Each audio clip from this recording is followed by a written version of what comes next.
كاملين بخير ان شاء الله.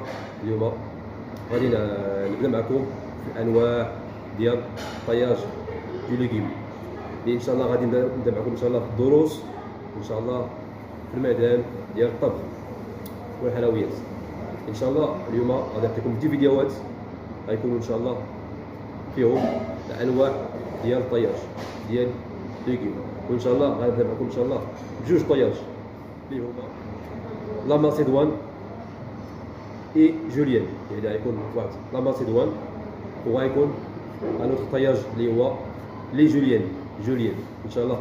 تبعوا معايا لا فيديو. غادي نبدا معكم ان شاء الله طريقه جوليان.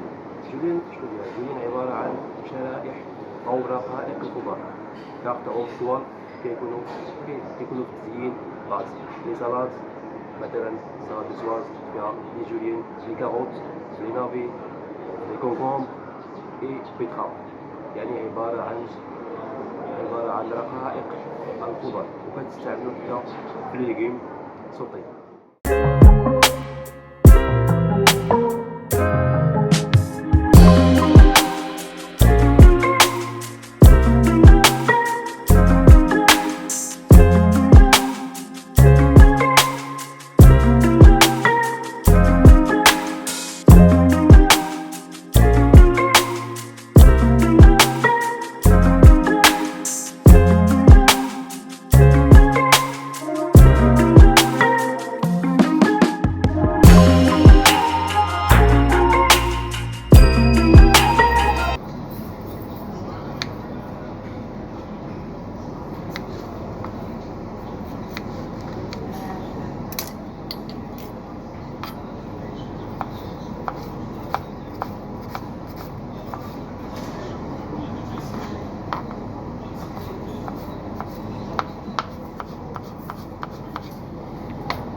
مربعات صغيرة كتطوف في سلطة نيسواز، سلطة سيزار وليغيم سوطي وحتى في سوب.